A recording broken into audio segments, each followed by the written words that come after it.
Donc ici, à la médiathèque, on a la possibilité de pouvoir proposer des alternatives à ce qui se fait habituellement, c'est-à-dire qu'un enfant qui éprouve des difficultés sensorielles liées aux stimuli sonores ou visuels peut s'isoler ici dans la cabine, soit avec un livre, soit avec le lecteur Daisy, par exemple. Je me trompe un peu aussi sur la taille.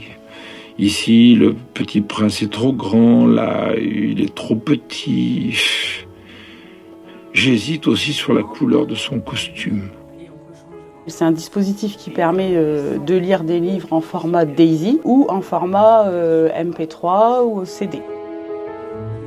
Au niveau des fonctionnalités, ce sont des boutons à fort contraste, des boutons qui sont assez gros, ce qui permet quand même d'utiliser le matériel de façon simple. On a aussi la possibilité de brancher un casque, donc on peut régler le volume comme tous ces dispositifs, on peut avancer ou revenir en arrière, on peut faire une pause.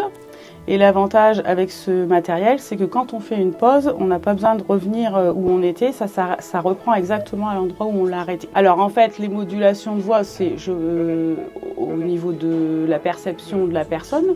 Pour augmenter ou diminuer le débit, parfois on aime que ça aille plus vite, parfois on aime que ça aille plus lentement pour des soucis peut-être de compréhension. Ce qu'on cherche, c'est à attirer un public qui ne viendrait pas pour des raisons justement de support qui ne seraient pas adaptés ou pas accessibles.